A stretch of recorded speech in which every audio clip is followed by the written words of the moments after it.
El sistema respiratorio consta de nariz, boca, faringe, laringe, tráquea, bronquios, bronquiolos y finalmente, alveolos. Las funciones del sistema son: conducir el aire hacia la zona respiratoria, el calentamiento y humidificación del aire inspirado, su filtración y su limpieza. Las vías de aire del sistema respiratorio se dividen en dos zonas funcionales, las cuales son: la zona de conducción, donde se incluyen todas las estructuras anatómicas a través de las cuales pasa el aire antes de llegar a la zona respiratoria. Y la zona respiratoria es la región donde ocurre el intercambio de gases y, por ende, incluye los bronquiolos respiratorios y los sacos alveolares terminales. Hay dos tipos de células alveolares, designadas células alveolares tipo 1 y células alveolares tipo 2. Las células alveolares tipo 1 comprenden 95 a 97% del área de superficie total de los pulmones. Así, el intercambio de gases con la sangre ocurre principalmente a través de las células alveolares tipo 1. Las células alveolares tipo 2 son las células que secretan surfactante pulmonar y que resorben sodio y agua, lo que evita la acumulación de líquido dentro de los alveolos. El surfactante pulmonar reduce la tensión superficial, y consta de fosfolípidos junto con proteínas surfactantes hidrofóbicas. El surfactante queda entremezclado entre moléculas de agua en la interfaz entre agua y aire. Esto reduce los enlaces de hidrógeno entre moléculas de agua en la superficie y, por eso, reduce la tensión superficial. La adaptabilidad pulmonar puede definirse como el cambio del volumen pulmonar por cambio de la presión transpulmonar. En otras palabras, una presión transpulmonar dada causará mayor o menor expansión, dependiendo de la adaptabilidad de los pulmones. El término elasticidad se refiere a la tendencia de una estructura a regresar a su tamaño inicial tras ser distendida. Debido a su contenido alto de proteínas elastina, los pulmones son muy elásticos y muestran resistencia a la distensión. Tensión superficial. Las fuerzas que actúan para resistir a la distensión comprenden resistencia elástica y la tensión superficial ejercida por líquido en los alveolos.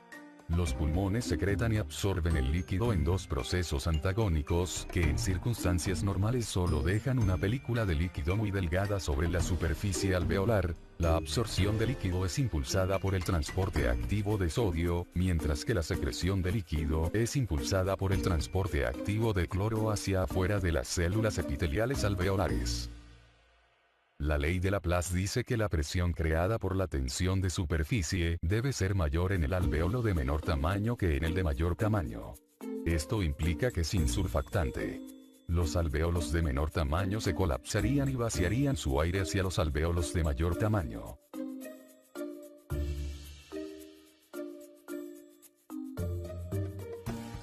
Los músculos de la inspiración son: músculo esternocleidomastoideo, escalenos, intercostales externos, intercostales paraesternales, diafragma.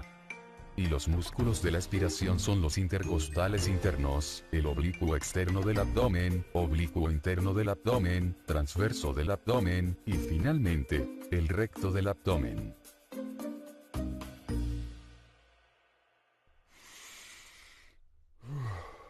En una inspiración normal y tranquila, la contracción del diafragma y de los músculos intercostales externos incrementa el volumen torácico y pulmonar, disminuyendo la presión intrapulmonar hasta aproximadamente -3 milímetros de mercurio. La inspiración, auxiliada por la contracción de músculos accesorios, como los escalenos y esternocleidomastoideos, disminuye la presión intrapulmonar a +20 milímetros de mercurio o menos. La relajación del diafragma y de los músculos intercostales externos, más el retroceso elástico de los pulmones, disminuyen el volumen pulmonar y aumentan la presión intrapulmonar hasta aproximadamente un aumento de 3 milímetros de mercurio. La expiración, ayudada por la contracción de los músculos abdominales y los músculos intercostales internos, aumenta la presión intrapulmonar hasta 30 milímetros de mercurio o más.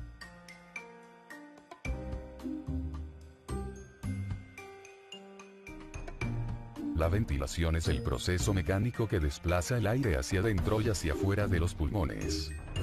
Durante la inspiración, la presión intrapulmonar es más baja que la presión atmosférica, y durante la expiración es mayor que la presión atmosférica. La presión intrapleural normalmente siempre es más baja que la presión intrapulmonar, de modo que la diferencia entre ambas mantiene los pulmones pegados a la pared torácica.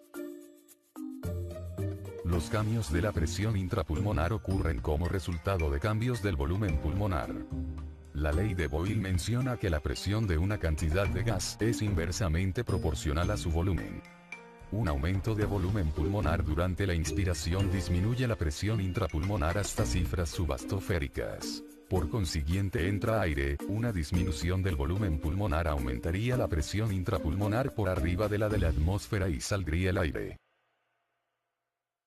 La concentración de oxígeno del aire más alta en los pulmones que en la sangre, el oxígeno se difunde desde el aire hacia la sangre.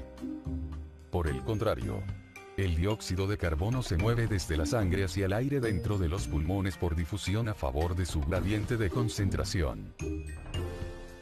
Como resultado de este cambio de gases, el aire inspirado contiene más oxígeno y menos dióxido de carbono.